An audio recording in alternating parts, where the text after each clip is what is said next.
Hey guys, tonight we're slipping into the sandals of an ancient Egyptian farmer just as the sun cracks over the Nile. You knee deep in the damp black soil, fingers brushing the broad, ribbed leaves of a lettuce plant. Except this isn't just any lettuce. This is sacred lettuce, the kind priests will later drape around the necks of gods and pharaohs like some bizarre vegetable necklace. And you're the poor soul who has to harvest it before the heat turns the fields into a wilting nightmare. Now, you might think, how hard could it be to pick lettuce? But let me stop you right there. You wouldn't last an hour. Between the back-breaking labor, the temple quotas demanding only the most succulent leaves, and the ever-present threat of an overseer side-eyeing your work.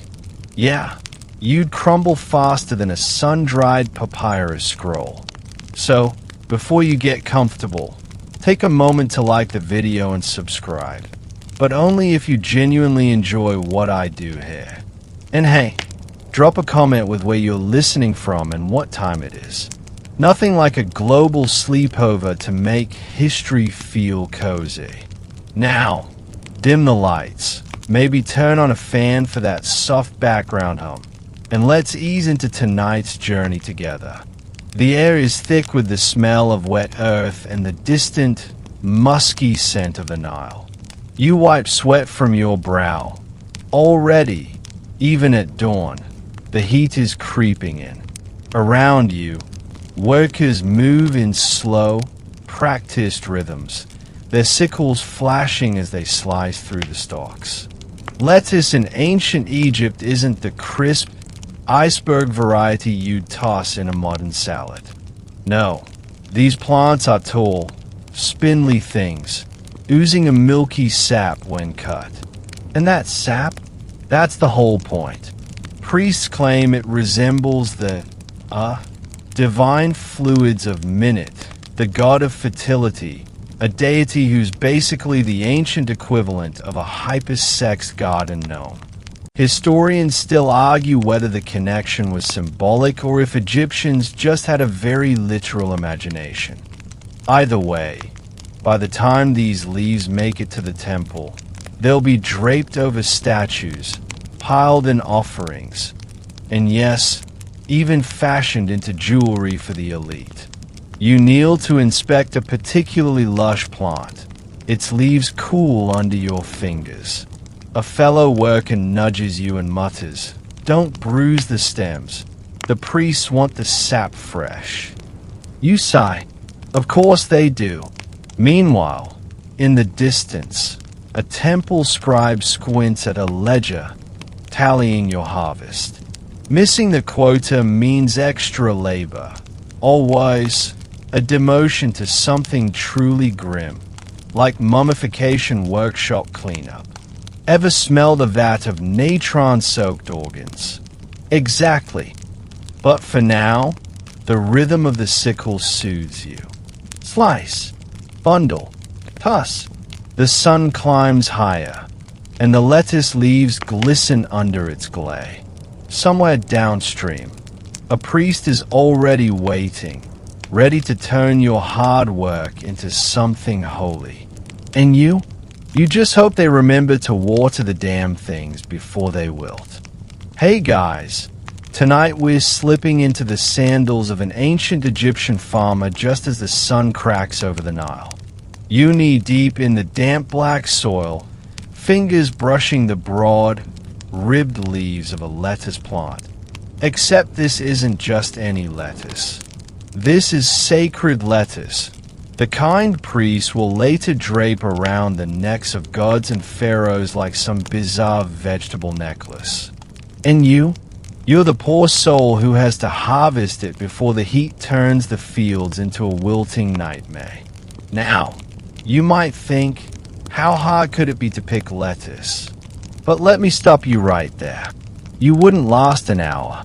Between the back-breaking labor, the temple quotas demanding only the most succulent leaves, and the ever-present threat of an overseer side-eyeing your work. Yeah, You'd crumble faster than a sun-dried papyrus scroll. So, before you get comfortable, take a moment to like the video and subscribe. But only if you genuinely enjoy what I do here. And hey, drop a comment with where you're listening from and what time it is. Nothing like a global sleepover to make history feel cozy. Now, dim the lights, maybe turn on a fan for that soft background hum, and let's ease into tonight's journey together. The air is thick with the smell of wet earth and the distant, musky scent of the Nile. You wipe sweat from your brow. Already, even at dawn, the heat is creeping in. Around you, workers move in slow, practiced rhythms, their sickles flashing as they slice through the stalks. Lettuce in ancient Egypt isn't the crisp, iceberg variety you'd toss in a modern salad. No, these plants are tall, spindly things, oozing a milky sap when cut. And that sap? That's the whole point. Priests claim it resembles the, divine fluids of Minit, the god of fertility, a deity who's basically the ancient equivalent of a hypersex garden gnome. Historians still argue whether the connection was symbolic or if Egyptians just had a very literal imagination. Either way, by the time these leaves make it to the temple, they'll be draped over statues, piled in offerings, and yes, even fashioned into jewelry for the elite. You kneel to inspect a particularly lush plant, its leaves cool under your fingers. A fellow worker nudges you and mutters, "Don't bruise the stems. The priests want the sap fresh." You sigh. Of course they do. Meanwhile, in the distance, a temple scribe squints at a ledger, tallying your harvest. Missing the quota means extra labor, or worse, a demotion to something truly grim, like mummification workshop cleanup. Ever smell the vat of natron-soaked organs? Exactly. But for now, the rhythm of the sickle soothes you. Slice, bundle, toss. The sun climbs higher, and the lettuce leaves glisten under its glare. Somewhere downstream, a priest is already waiting, ready to turn your hard work into something holy. And you just hope they remember to water the damn things before they wilt. The chanting grows louder as you approach the inner temple courtyard, curiosity outweighing your better judgment.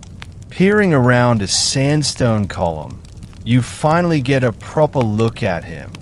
Minit, the god who turned lettuce into a religious experience. Carved into the wall, he stands stiff and imposing, one arm raised in blessing, the other clutching. Yep, that's definitely a flail. But it's the other thing he's famous for that catches your eye. Let's just say the sculptor didn't leave much to the imagination. Historians still argue whether this was symbolic exaggeration or if priests just really wanted to get the point across. A priest nearby notices your stare and smirks. First time seeing the god in all his glory. You nod mutely. He claps you on the shoulder. The lettuce offerings please him. The more vigorous the harvest, the happier he is. You glance back at the wall relief, where bunches of lettuce are carved piled at men's feet. Right, of course. The priest leans in conspiratorially. They say Pharaoh himself wears lettuce garlands before battle. For potency. He makes a vague gesture toward his own midsection. You suddenly regret not bringing a notebook, or maybe a flask. A crash interrupts the moment. A young temple attendant has dropped an entire basket of lettuce leaves. The priest sighs. That was for tonight's procession. Go fetch more. The boy scurries off, sandals slapping against stone. You take the opportunity to slip away, back toward the fields. The sun beats down harder now, and the lettuce plants seem to sag under its weight. You kneel beside one, examining the milky sap beating at the stem. It does look suspiciously like. Nope. You snap the stalk decisively. Some thoughts are better left unthought. The temple storeroom smells like a forgotten refrigerator. Damp earth, wilted greens, and something vaguely sour that you can't quite place. Rows of lettuce bundles line the shelves, their leaves already softening in the heat. A priest with coal-rimmed eyes inspects them, occasionally poking a stalk to check the sap flow. You half expect him to start taste testing like some ancient Egyptian food critic. Not enough lactucarium in this batch, he mutters, tossing a plant aside. It lands with a sad, squelchy thud. You glance at the discarded pile in the corner. Apparently even gods have standards. Two young initiates struggle under the weight of an enormous basket, its contents spilling over with lettuce leaves. One trips on the hem of his linen robe, sending a cascade of greens across the floor. The priest pinches the bridge of his nose. Just pile it with the others. Minute will understand. You watch as they begin assembling what can only be described as a divine salad bar. Heaps of lettuce at the base of Min's statue, garlands draped over his outstretched arms, even a few choice leaves tucked suggestively around his waist. Some traditions really commit to the bit. The air grows thick with the cloying sweetness of decaying vegetation. A fly buzzes lazily around the god's head. One of the initiates sneezes violently, sending a spray of lettuce bits across the altar. The room goes silent. The priest slowly turns, his expression unreadable. "Get out," he says calmly. The boy flees. You take this as your cue to leave too. Stepping back into the sunlight, you inhale deeply, grateful for fresh air. Behind you, someone starts singing a hymn. It sounds suspiciously like it's about vegetables. You've been summoned to the palace, not for your charm or wit, unfortunately, but because your hands are steady enough to thread slimy lettuce leaves onto gold wires without snapping them. A dubious honor. The royal jeweler eyes your work critically, his nose wrinkled at the earthy scent filling the workshop. Pharaoh wants them to last at least until the festival ends, he says, as if you can somehow defy nature and keep lettuce crisp under the Egyptian sun. You nod solemnly while secretly wondering if anyone's ever been executed for wilted vegetable jewelry. Probably. Around you, artisans work in quiet concentration. One carving lettuce-shaped lapis lazuli beads, another weaving thin gold strands into leaf-shaped nets meant to barely contain the actual greens. It's absurdly elaborate for something that'll turn to mush in a day. A servant rushes in with a fresh batch of lettuce, the stalks still glistening with morning dew. The jeweler selects the most perfect leaves with the reverence of a poet choosing words. "These will adorn the royal neck," he announces. You resist the urge to point out that Pharaoh could probably wear dead fish and people would call it fashionable. As you work, the conversation turns to last year's disaster, when a visiting dignitary's lettuce collar disintegrated mid-ceremony, leaving him standing in a pile of green sludge. The jeweler shudders. We had to pretend it was symbolic. Something about the cycle of life. Your fingers grow sticky with sap as you twist another wire. Outside, the Nile glitters mockingly. Somewhere, a farmer is knee-deep in mud, growing the next batch of royal salad accessories. You sigh. History is weird. The palace scholars are arguing again. You recognize the signs, the dramatic hand gestures, the clay tablets being slammed onto tables, the way one priest keeps nervously eyeing the wine jug like he's considering drowning his sorrows. Today's heated discussion: whether lettuce is sacred because of its shape, its sap, or because some ancient farmer once had a very convincing dream. It's clearly the lectu carium, declares a pot-bellied scribe, waving a drooping lettuce stalk like a courtroom lawyer. The milky essence mirrors the gods divine. Nonsense, interrupts a sun-weathered priest from Abydos. Look at how it grows. Tall, firm, thrusting toward the sky. You slowly back toward the door as the debate escalates. Someone mentions hieroglyphic puns. Another starts diagramming lettuce anatomy with alarming enthusiasm. A junior scribe in the corner mouths "help me" as his superior starts explaining vegetative symbolism in excruciating detail. Outside, you lean against a sun-warmed pillar, watching gardeners carefully mist the palace lettuce patches. The plants do have a certain, suggestive curvature as they mature. Maybe both factions have a point. Or maybe everyone's been out in the sun too long. A shadow falls across you. It's the chief librarian, looking weary. They've been at this since dawn, he confides. Yesterday it was whether ibises laugh. The day before, how many angels can dance on a pyramid's capstone? He offers you a date from his pouch.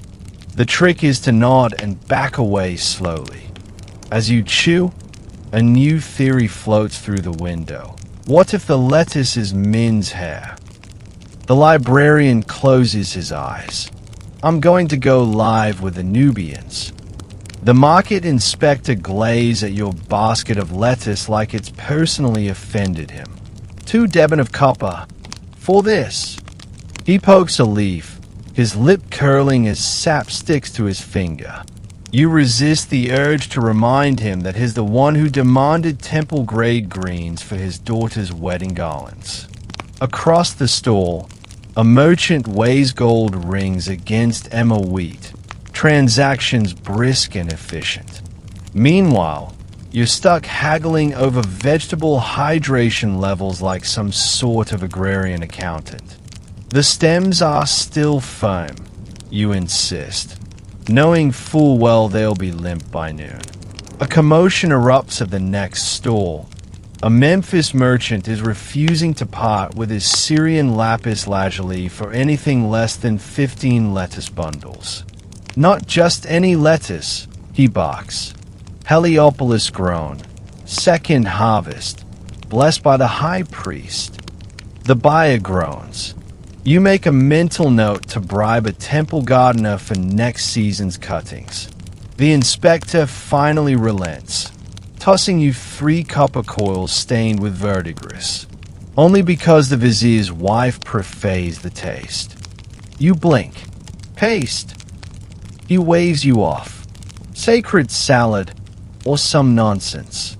Just be here next week with fresher stock. As you pocket the coins, a caravan guard laughs by the water jars. Yesterday I transported a lettuce shipment with armed escort. Lettuce. His partner nods sagely. More valuable than my wife. You glance at your remaining bundles, suddenly seeing them in a new light. Maybe you should start charging like a jewel merchant. The bride's mother is crying. Not happy tears. The "why did we agree to this?" kind. You stand awkwardly in the corner, holding a basket of lettuce seeds that are apparently crucial for tonight's activities. They must be scattered across the marriage bed, the wedding priest insists, demonstrating with a dramatic flourish that sends seeds flying into the linen folds. For fertility, for vigor. The groom, who looks approximately 17 and terrified, gulps visibly. You're starting to suspect this entire tradition exists because some ancient priest found it hilarious to watch newlyweds dig lettuce sprouts out of their sheets for weeks afterward. The bride's grandmother nods approvingly from her stool. In my day, we used whole stalks. Made things more challenging. She cackles at some private memory while the mother weeps harder. A servant rushes in with the final touch, a lettuce leaf garland for the groom to wear. It's already wilting. Symbolic, the priest assures everyone as it drips sap down the poor boy's neck.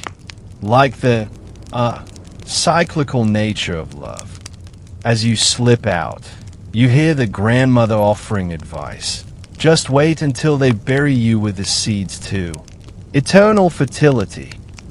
The groom makes a noise like a stepped-on goose. The festival of minute is in full swing, and the streets have devolved into what can only be described as a religious mosh pit. Priests sway drunkenly through the crowd, waving lettuce stalks like battle standards. A group of musicians attempt to play a hymn, though the lute player gave up 3 wineskins ago and is now just humming loudly into his instrument. You duck as a lettuce garland sails overhead. Some over-enthusiastic noblewoman has started pelting the crowd with blessed greens. Catch it for good fortune, she slays. The bundle smacks a merchant square in the face, leaving a sticky trail of sap across his beard. He licks his lips thoughtfully. Ooh, bitter. Near the temple steps, a performance is underway.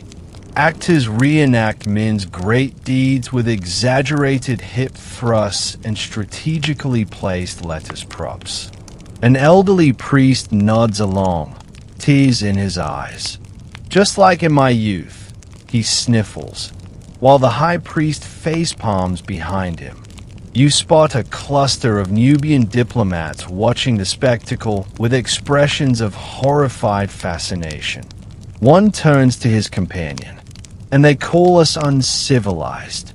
A hand grabs your elbow. It's the palace gardener, wild-eyed and sweating. They've gone through the entire lettuce reserve, he hisses. The pharaoh's ceremonial collar is just gone. Do you know how long it takes to grow 6 foot? His rant is cut short as a flying lettuce leaf slaps onto his forehead like some deranged victory tattoo. Somewhere, a donkey starts eating the festival decorations. No one stops it. The physician's house smells like a combination of stale incense, crushed herbs, and the unmistakable tang of fermented lettuce juice. You wrinkle your nose as he stays a murky green concoction with a wooden spoon, humming to himself. For your insomnia, he announces proudly, shoving a clay cup toward you. It bubbles ominously. You peer into the viscous liquid. Is it supposed to move like that? The lactucarium is very active today. He beams, as if that explains everything. A scroll lies open on the table beside him. The Book of Healing, or at least the chapter titled, When in Doubt, Use More Lettuce. You spot remedies for everything from headaches to heartbreak, all involving varying degrees of lettuce pulp. A crash comes from the next room. Apologies, calls the physician's assistant. I dropped the aphrodisiac batch. The physician sighs.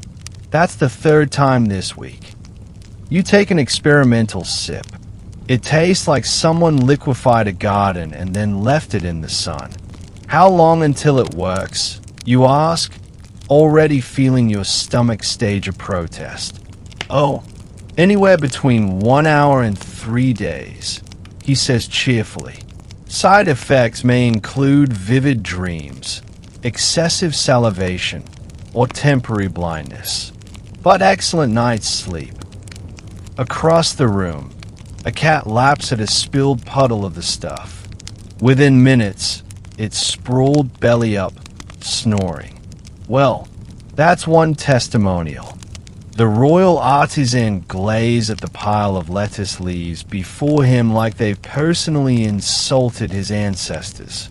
3 days, he mutters. 3 days until the festival, and we're expected to make these last. He picks up a leaf, which immediately wilts in his grip like a deflated balloon.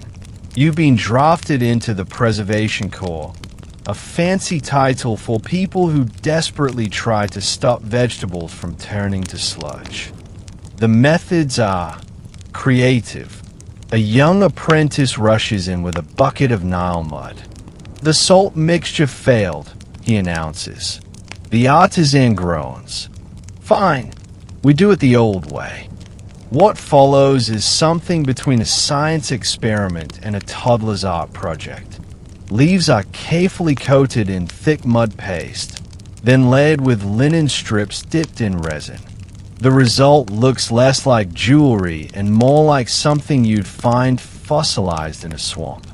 Will this actually work, you ask, watching an older craftsman stuff a particularly sad-looking leaf into a clay mold.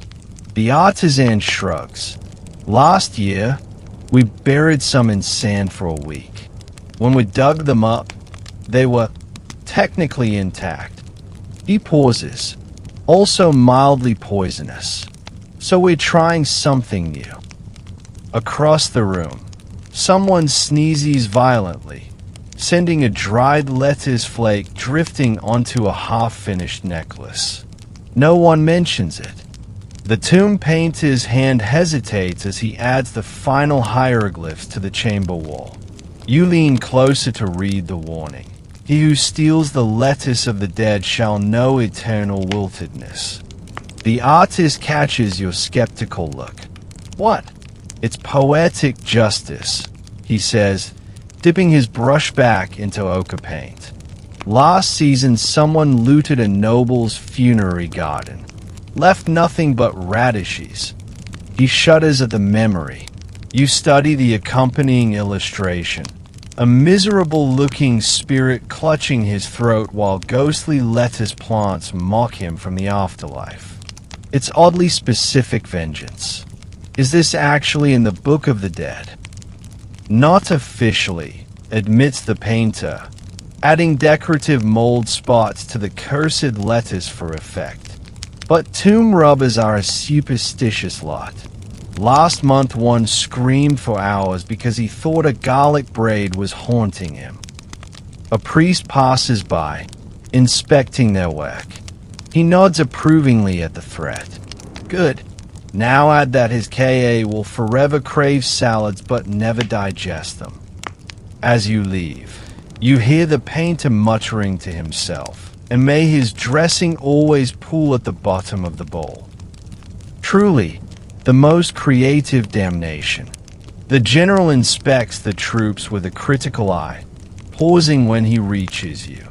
Where's your amulet? He barks. You reluctantly pull the lettuce leaf charm from your belt pouch, now mostly a greenish-brown smear wrapped in linen. It, didn't travel well. He sighs the sigh of a man who's had this exact conversation 12 times this campaign. Do you want to be impaled by Hittite spears? Min's protection requires visible foliage. Behind him, a veteran soldier rolls his eyes.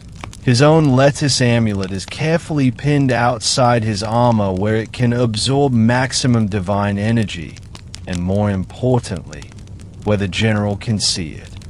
As you're handed a replacement, a suspiciously fresh-looking leaf that suggests someone's been growing lettuce in their helmet, the quartermaster mutters, "Last battle, the enemy shot our supplied donkey full of arrows.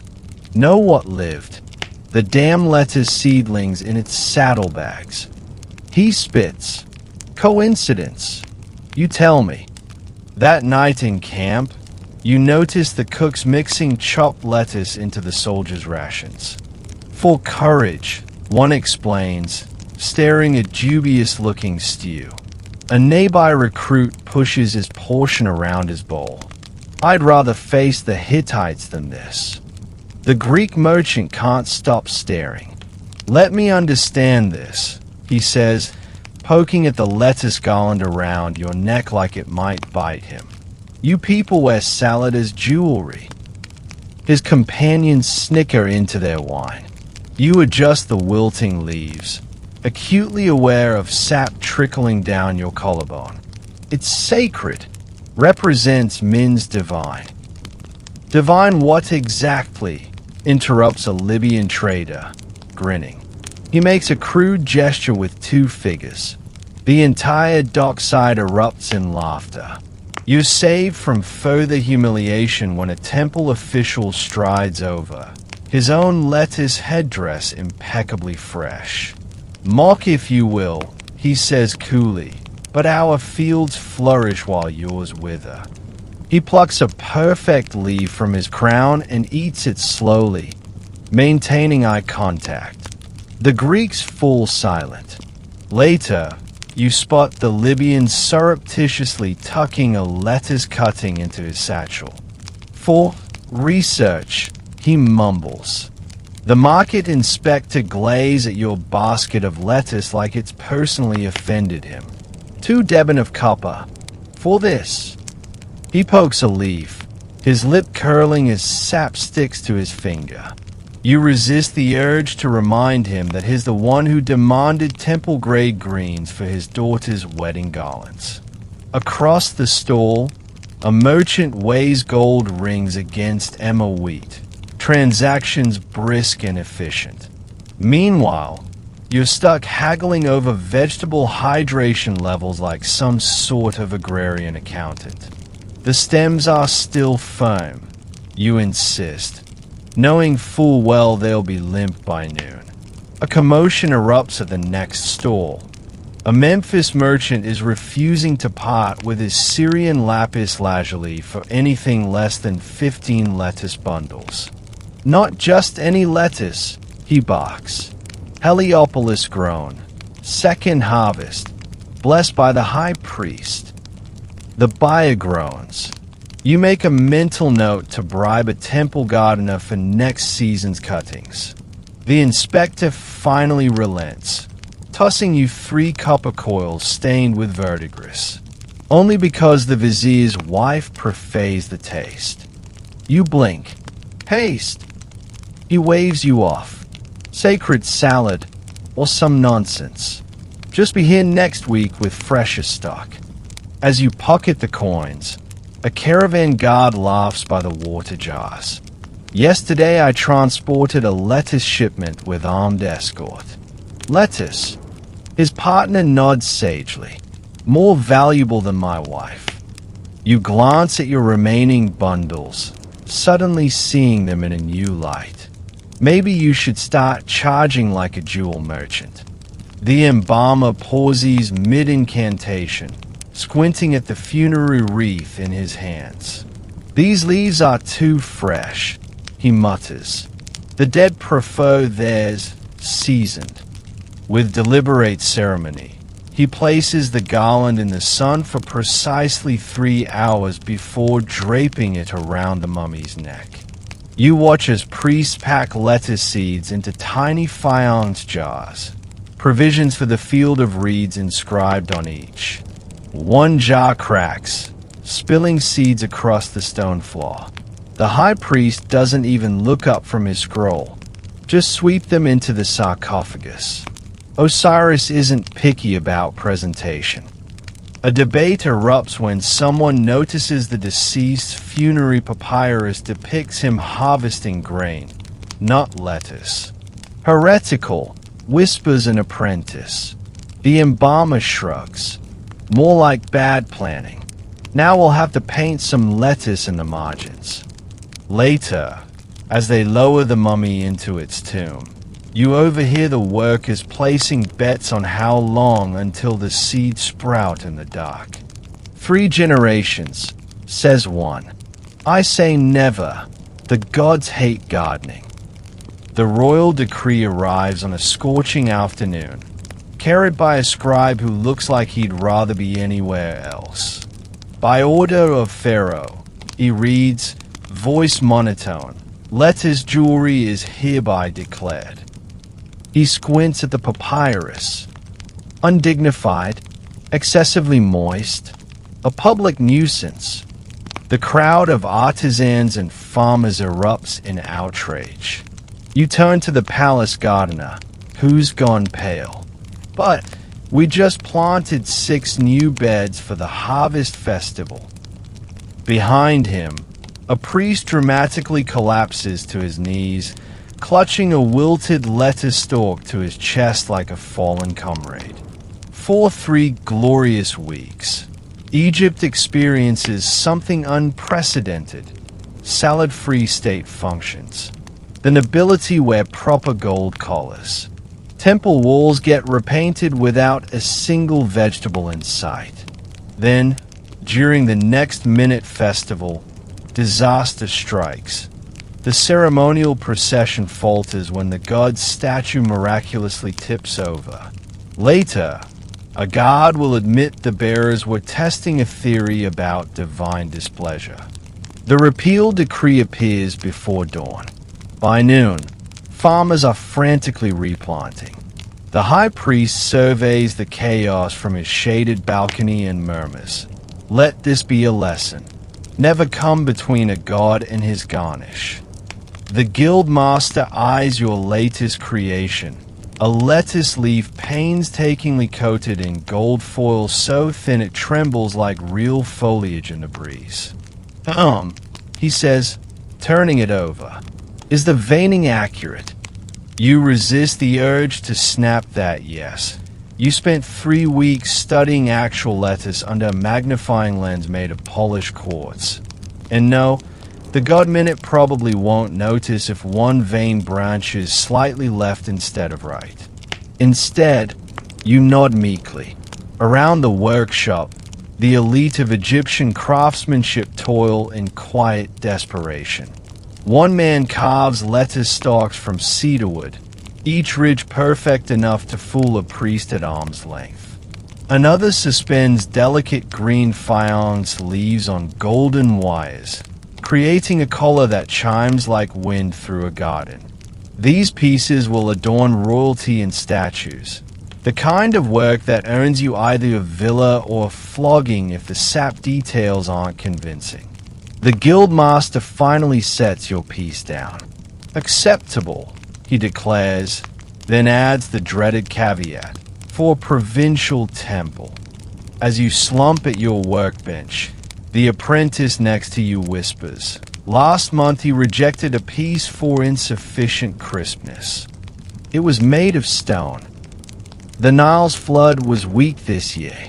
You can see the proof in the stunted lettuce plants, their leaves small and leathery under the relentless sun." The temple overseer runs a hand through his thinning hair as he surveys the pathetic harvest. "We can't present this to Minute," he mutters. "He'll think we're mocking him." Farmers whisper of omens. A heron was seen eating sacred lettuce seeds. The summer winds came from the wrong direction. The more pragmatic among them are the irrigation channels, where water barely trickles.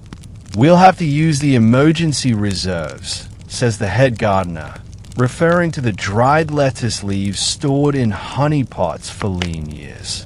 They'll need to be soaked, pressed, and artfully arranged to pass as fresh. At the palace, the vizier receives reports with growing alarm. No lettuce means no festival. No festival means unhappy gods. Unhappy gods mean, well, best not to think about that. A scribe suggests painting radishes green. The vizier considers it longer than he should. That night, you catch the high priest standing alone in the withered fields, whispering to the stars. Whether it's a prayer or a threat, even the gods might not know. The new Roman prefect wrinkles his nose at the offering table. "This is what passes for decoration here," he asks, flicking a lettuce garland with his dagger. "The leaves? already wilting in the afternoon heat, tear under the blade's edge. The Egyptian priests exchange glances. One clears his throat. It is sacred to Minute, a tradition stretching back. Minute, the prefect laughs. You mean that ithyphallic garden ornament? His aides snicker. Behind them, a legionnaire quietly pockets a lettuce-shaped amulet. For my mistress back home. As a joke, he'll claim later. But by Saturnalia, the joke's on Rome. The prefect's own banquet features lettuce wreaths, artfully arranged by Egyptian craftsmen at triple the usual rate. It's ironic, he explains to his guests, though no one misses how he avoids actually wearing his. In the temple that night, the oldest priest smiles as he polishes Min's statue. They'll be carving lettuce into their shields within a decade, he predicts. The statue's grin seems to agree. The archaeologist's brush trembles as she uncovers the fragile relic, a necklace of golden threads cradling something dark and paper-thin. Her colleague leans in. Is that lettuce? She breathes. 3,000 years later, the leaf's veins are still visible, fossilized in time. The team crowds around, cameras flashing. Someone jokes about salad for dinner. No one laughs. Back in the lab, under precise lighting, the truth emerges. This wasn't just jewelry. The leaf's underside shows microscopic scratches, tiny hieroglyphs too small for the naked eye. A prayer, translates the epigrapher. To Minute, for good dreams. That night, the archaeologist places a single lettuce leaf on her hotel balcony. In the morning, it's wilted beyond recognition. She smiles anyway. Some traditions refuse to die. And so we come to the end of our journey through Egypt's verdant, peculiar obsession, where lettuce was never just lettuce, but a bridge between earth and sky, mortal and divine. Perhaps tonight, as you drift toward sleep, you'll imagine those ancient fields along the Nile, the rustle of broad leaves in the evening breeze, the sticker-fingered priests bundling greens for gods who preferred their offerings with a side of symbolism. It's easy to laugh at the absurdity, to picture grown men arguing over vegetable shapes or soldiers marching into battle wearing salad armor. But then again, don't we all have our modern equivalents? Lucky socks for exams, ritual coffees before work, the way we cling to small comforts in an unpredictable world. The Nile still floods, lettuce still grows, and somewhere, perhaps, a gardener still curses the heat as their harvest wilts, just as their ancestors did. Some threads of humanity remain unbroken, woven through time like golden wires holding fragile leaves. So let the weight of centuries settle gently around you now. Let the chuckle of long-dead farmers and the whisper of papyrus soothe your thoughts. The past isn't so different after all. Sweet dreams.